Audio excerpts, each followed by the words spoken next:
What are goals and what are systems? How are they different from each other? Are systems better than goals? Should you not have goals at all? Or is it like they go in parallel with each other? We will know in today's video. Let's get started.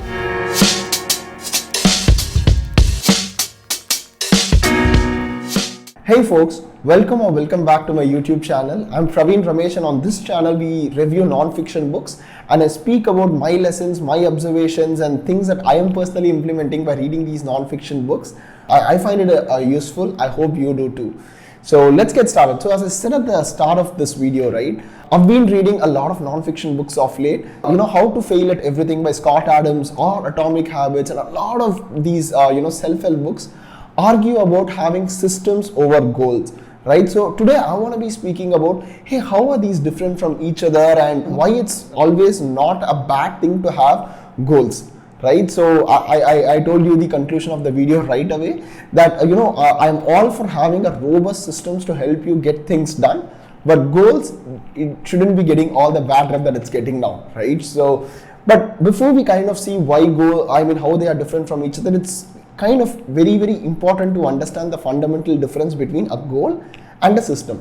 So what is a goal, right? So goal is like you start a new habit with an end goal in mind, right? So let's say if I'm starting to work out today, it could mean that, hey, I'm working out, my goal is to lose 10 kgs, right? So let's say if I'm starting a reading habit, my goal is to say, hey, I want to read 52 books a year, roughly, like let's say one book a week, right? Or let's say if I'm starting a YouTube channel, I could say, hey, I want to have 1 million subscribers in the next 2 to 3 years, right? But what is a system, right? So a system is basically a set of practices that you do to reach your objective, right? So what does that look like? So instead of saying, hey, I want to lose 10 kgs, you say, hey, I'll work out for 3 days a week, irrespective of what happens or how my week looks. Or I should be saying, hey, you know what, I'll be producing 2 to 3 videos a week, irrespective of how many subscribers I have, right? So that's a system, and we spoke about what goals is. So you would see there is a fundamental difference between what a goal and a system looks like, right?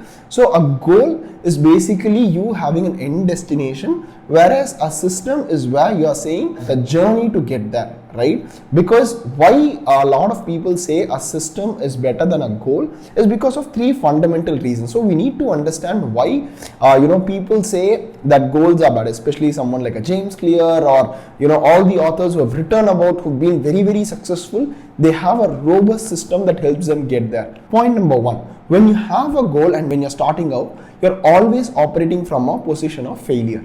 What do I mean by that?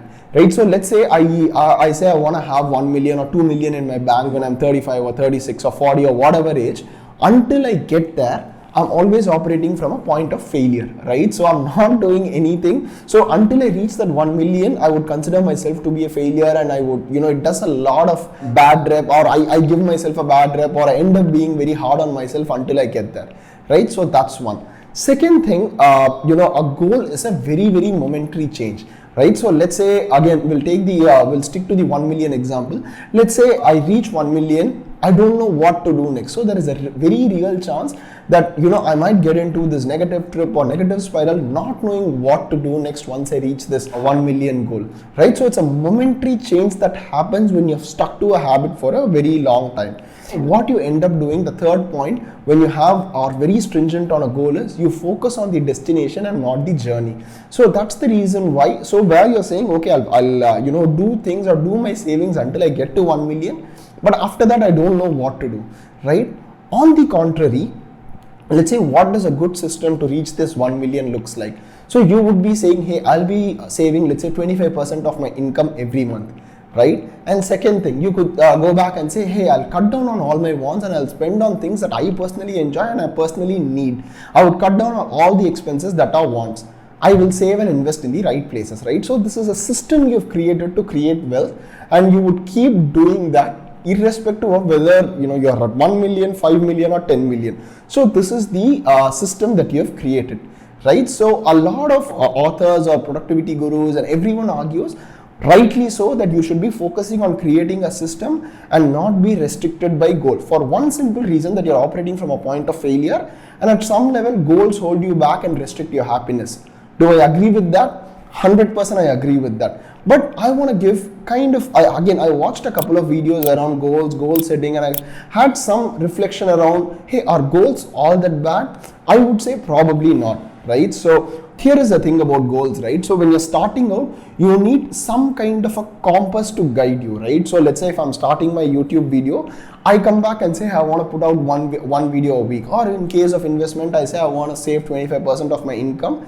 That itself is a goal, right? So to say that, hey, I want to put one video a week, so that itself is a goal. So a goal need not always mean that it's an end result, but it could also mean that you incorporate goals into your processes, right?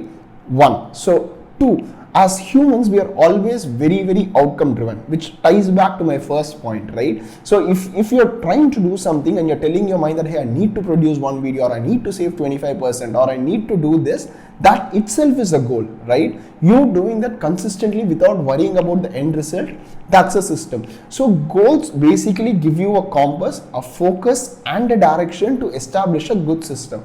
So if you personally ask me, hey, are goals all that bad? I would say no. But starting a journey by saying, okay, I want to be achieving this, probably wouldn't be the right way to think about goals. So how am I personally thinking about goals? So my goal is very, very simple, right? So I will be putting out, let's say, 2 videos a week, irrespective of how my subscribers count is increasing or decreasing. I will constantly hear to what people have to say in comments. I'll constantly hear to what others have to say about my videos, incorporate those. But is that going to make me stop doing these videos? Probably not. So my goal is not to have these many number of subscribers, but it is to ensure that I put out those 2 videos. So I am focusing more on the process than on the outcome. So the process itself is a goal for me, right? So I'm not having an end goal to say that, hey, this is where I want to reach, right? So that's one. So that's how you need to be looking at goals rather than this thing. And second thing, having systems over goals helps you focus on the process than on the outcome, right? So, and the third thing is to ensure that, with a goal to, have a positive look, measure the gain and not the gap. Because people who argue, if you remember my third argument about systems, it's always about you're operating from a point of failure, right? So what I have started doing is I measure the gain and not the gap. So a year back, I was extremely inconsistent about doing these videos, right? So I would produce like 2 videos in a week, forget about it for the next 6 months, and then produce 2 more. But now consistently for at least 3 weeks, I've produced like, let's say 2 videos in a week, and I'm very, very happy about that, right? So if I was saying, hey, I missed out on a week and then I'm gonna come back and be hard on myself, that's not going to work. So I always measure how far I have come from the initial stage that I was in, rather than seeing, okay, I still have this much to go and I haven't done enough. So I always measure the gain and not the gap. So just to kind of encapsulate everything, goals usually get a bad rep because of 3 reasons. 1, it restricts your happiness. 2, goal is just a momentary change that happens, and and goals usually help you focus on the destination rather than the process. But whereas a system is a set of practices that you have where a goal becomes a byproduct. And number 2, it helps you focus on the journey rather than the destination. And 3, you keep continuing irrespective of you have hit the goal or not. So these are the fundamental differences between goals and a system, right? So how are you going to use goals to your advantage, or how am I using it to my advantage? I use that as a compass to direct me towards my system, or make my systems better. I always measure the gain and not the gap. And number 3, I have my goals around processes and not around outcomes. So these are the ways in which I am personally using my goals to help me drive more and help me create better systems. So it's not that one is better than the other, or you shouldn't be having a goal at all. Have a goal around processes and not around outcomes. So that's my takeaway. It's been working for me till now. Do let me know what you think. And if you have a different take, I would love to know and discuss and brainstorm. Until then, this is Praveen signing off.